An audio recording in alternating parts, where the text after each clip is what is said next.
I am the Executive Director of International Scouting for the Baltimore Orioles. Fantastic. Now tell me, Fred, how long have you, what have other positions that you've had before Okay. you've been with this one, with the All right. Baltimore Orioles? I worked 2 years with the Angels. I later moved to 10 years with the Yankees, directing international operations. I then went to Cincinnati for 2 years. I went with Lou Piniella and Bob Quinn, the general manager. Did 2 years in Cincinnati and was asked at that time, Montreal asked permission to talk to me, and that was Dan Duquette. And I spent 12 years in Montreal as Vice President of International Operations. From the Expos, I went to the ball club, was sold by Lauria to the Miami Marlins, so I was part of that shuffle of 5 people that went to Miami with the same position, Vice President and so forth. And then I stayed out of baseball from 2005, as Dan Duquette was a little more than I was. He called me last year and put me back on the battle, so I'm with Baltimore Orioles. Fred, what was your very first personal experience with a scout? Okay, I was in Newark, New Jersey, and went to Ebbets Field for a tryout. And I was a senior in high school at the time, and I sort of impressed a few people, but nothing major. And I finished high school, and I attended a few other tryouts, but I didn't know what scouts were looking for, you know, and different things. My biggest tool was speed. I could run very well, and I was a slap hitter. Nothing, no power, no nothing. But I got drafted a couple years later, 2 years later, in '57, '55. Went in the Army, went to Korea.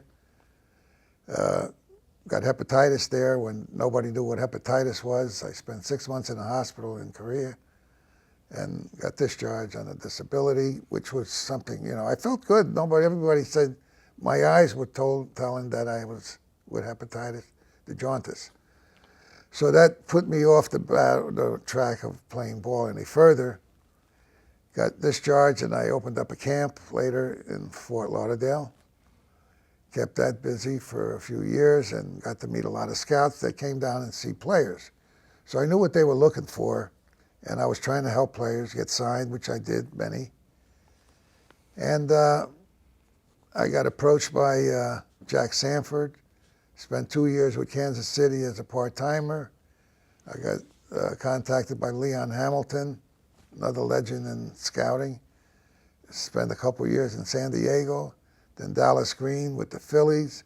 So they all wanted to be part of my camps, and that worked out well until the Angels offered me a full-time job, and that's where we catch up now. Now, when you were with California, were you an area scout with them, or did you all first go international with them? No, I had Florida and Puerto Rico with the Angels. Okay. When I got hired with the Yankees right after that, it was Florida and Puerto Rico. And the odd part of that is about a month or so later, the Yankees said they were having a little trouble internationally in Dominican, and if I would go there and help out on a temporary basis. Well, that temporary basis has lasted 37 years, and I'm still doing international. But no problem, I enjoyed international because you really have a free hand. You don't have to worry about the draft. You know, like today, you're fighting amongst other people.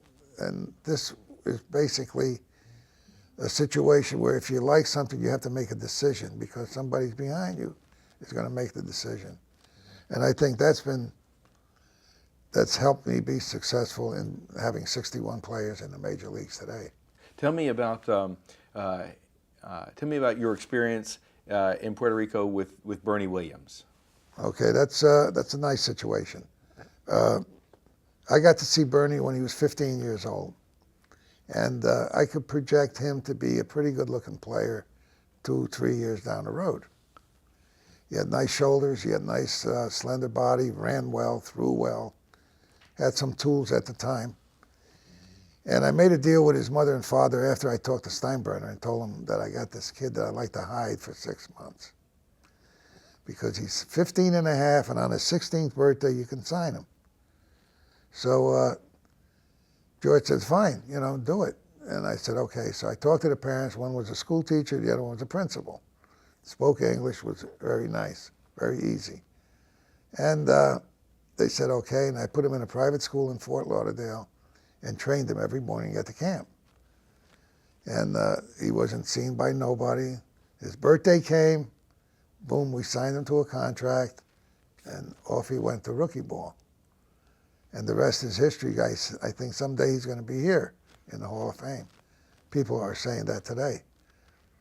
And the funniest part of the story here is that about 2 weeks before he came to me in Fort Lauderdale, he called me and asked me if he could bring a friend.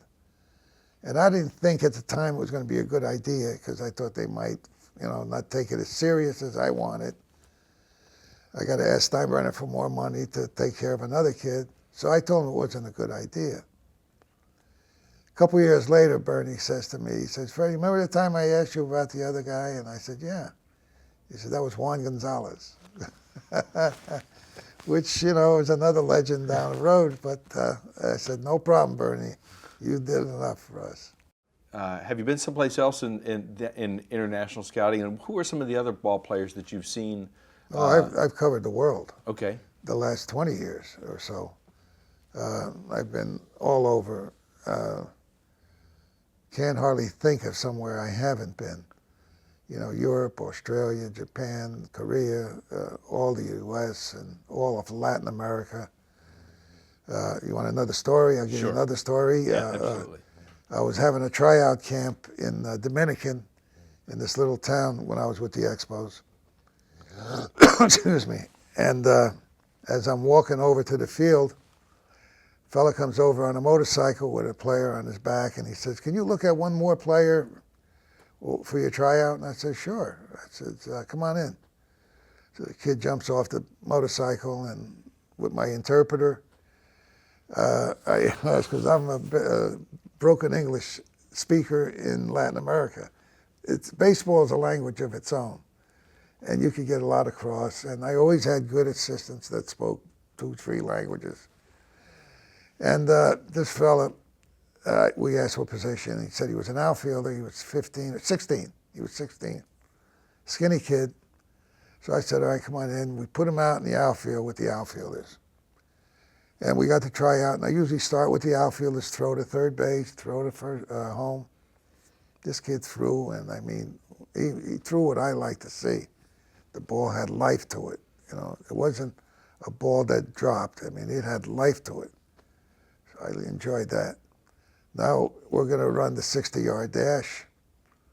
And this kid, when his turn came up, I mean, he just ran outstanding, 6'6".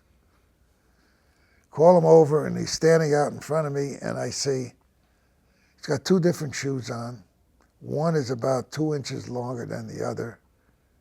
I said, wow. I says, you have another pair like that at home because he's got 2 different shoes. But he laughed, and that was all he could afford was he had 2 shoes. Somebody must have gave it to him. One was filled with a sock.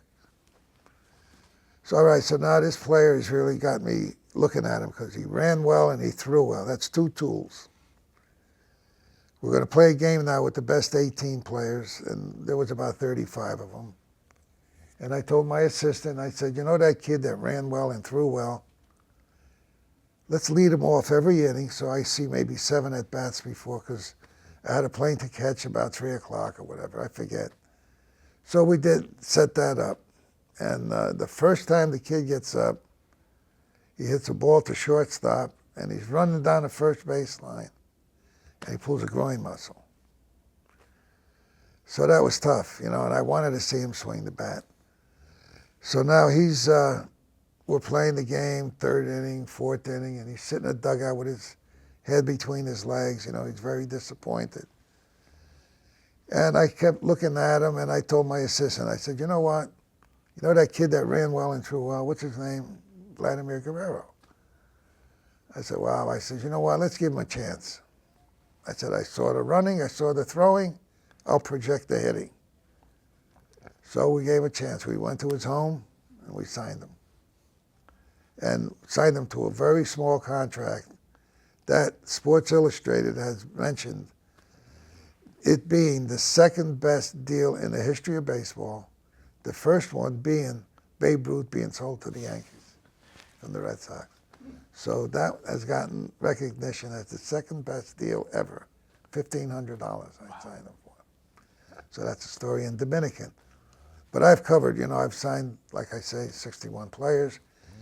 They've come from Panama, Guatemala, Caracas, Venezuela, a lot of Dominican, because they play baseball all day.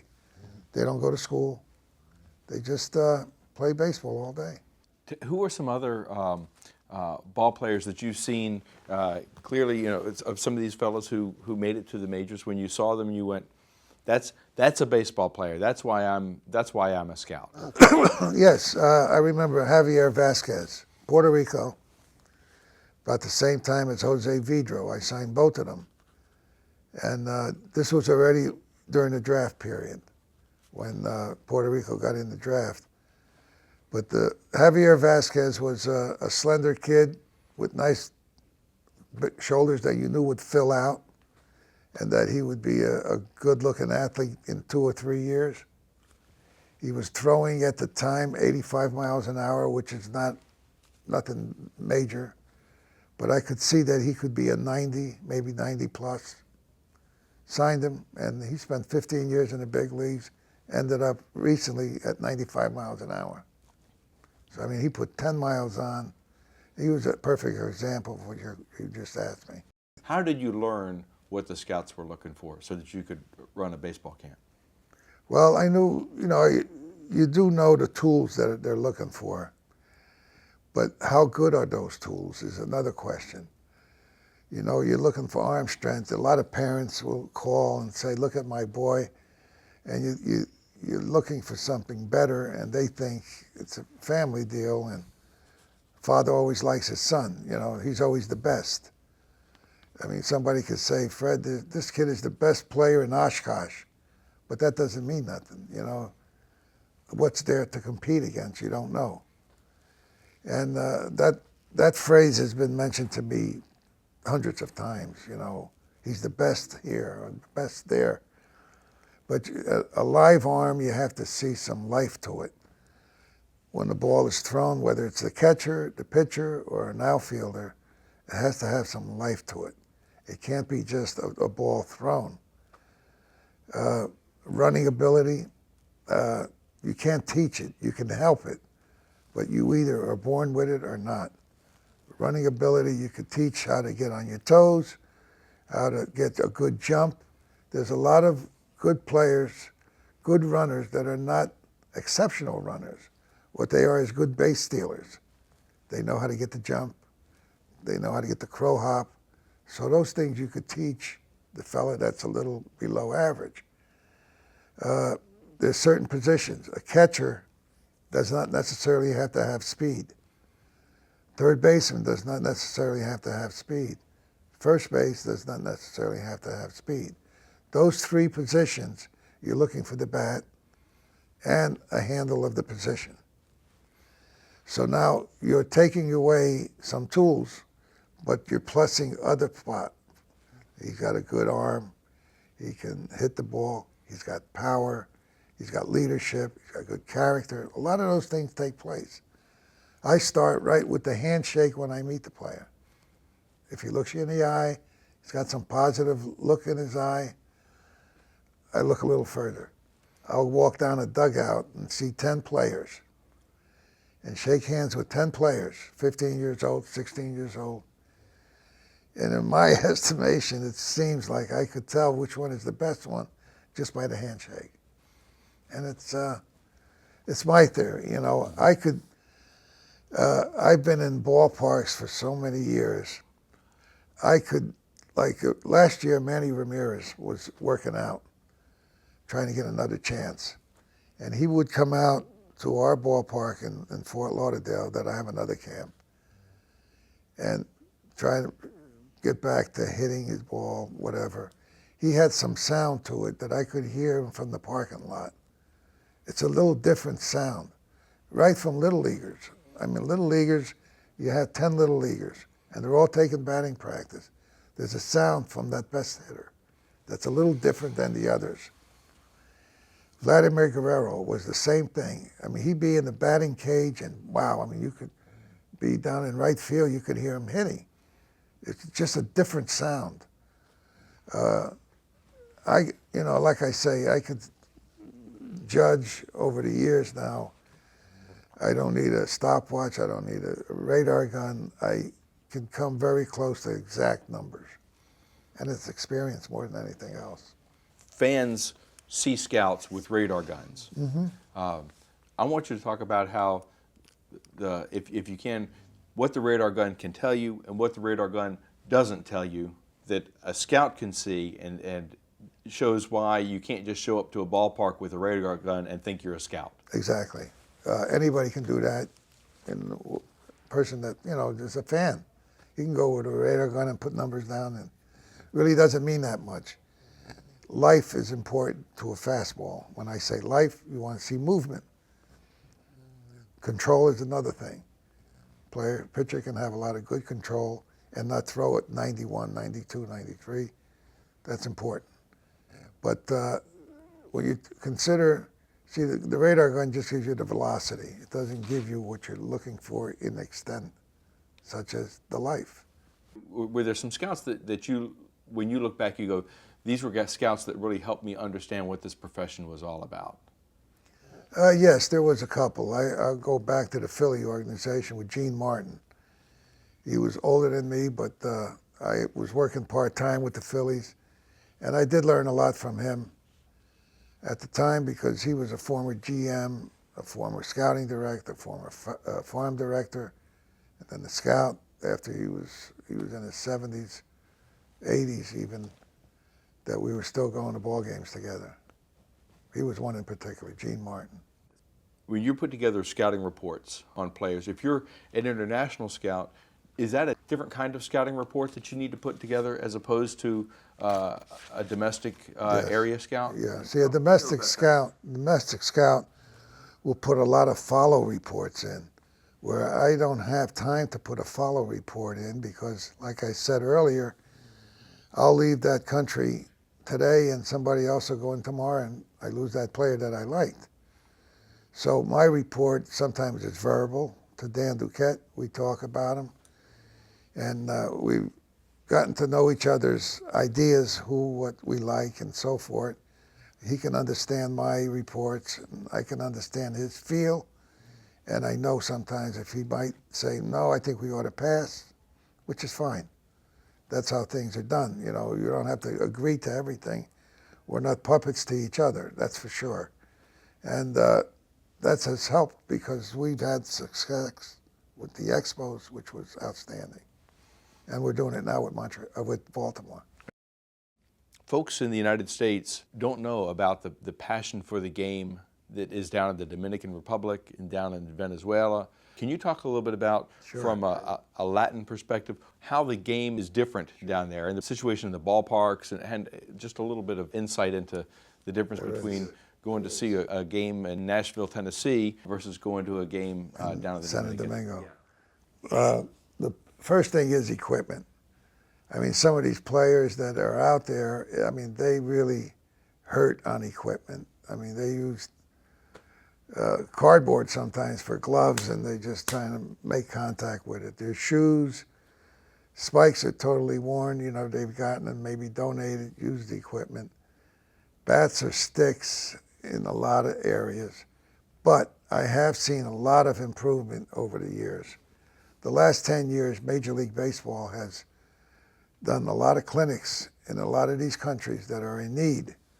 Europe, not so much because, I mean, they're very organized and they have, it seems like, a lot of good sponsorships that really provide.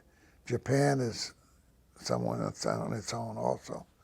But you talk about the Latin countries, they're the ones that are hurting. Venezuela is the same thing. Now, the Dominican kids, they really don't go to school. So the kids that you see playing out there, 9, 10, 11, 12, 13, 14, they're out there at 8 in the morning, you see them. If you pass by 5 o'clock at night, those kids are still out there. I mean, their passion is phenomenal. The fields are not good. I mean, the rocks and stuff. I'm surprised there isn't more injuries. I'm really surprised. But they're getting help, and teams will donate. I know we do that with Baltimore. And you try to help your different generations, you know, to move along. Can you talk about how the scouting academies have changed over the years, from the first academies, and how they're perhaps a little bit different today? Okay. I opened the first academy with the Yankees. I think it was '82. And we housed 25 players, I forget. And we had a staff, we had a field. It wasn't nothing major, but it was a good situation to start with. Not knowing that it was later going to become 30 clubs with 30 academies, you know, which is now today. But it has changed because I'll tell you the improvements, John. It was not only that a league became part of it, in addition to training 12 months a year with the staff that you have there. The kids, you rotate, you let some go. You're looking to sign them. They're not all signed players. You're housing maybe 20 or 30 players that are just possible prospects that the scouts have brought in, which is fine. Then I would come in and make the final decision. But now we have, you're teaching them English. You're giving them equipment that they never had before. The shoes and I mean, it's phenomenal how things have changed. Have you ever been to any of the Caracas Magallanes games? Absolutely. Or Licey Águilas? And what happens at a ballpark? I'm switching a little bit to talk about the Latin story a little bit. What happens at a ballpark there that's noise? Different? Yeah. The noise is phenomenal. I mean, you can't sit next to each other and hear each other. It is constantly noisy. I managed in Dominican in '77, and it was great. I loved it because in fact, I just saw the third baseman I had about an hour ago here, Mike Pagliarulo. He played for the Yankees, and I took Yankee players with me, minor leaguers that were going to be hopefully major leaguers, and I had, I forget who else besides Mike Pagliarulo, but we couldn't get over how the noise was just unbelievable in Dominican. Caracas, Mexico, Panama, all those leagues are just the music. And I just came back from Panama with the World Classic. And the World Classic is another big item in baseball today, with all the countries fighting against each other. And in March, all the qualifiers will be playing against each other. And Brazil was the big surprise. I mean, here they went undefeated in Panama with teams like Panama that had 5 major leaguers on it. So it was very interesting. Did Panama end up qualifying? No, they did not. Oh my goodness! How about that? Just Brazil.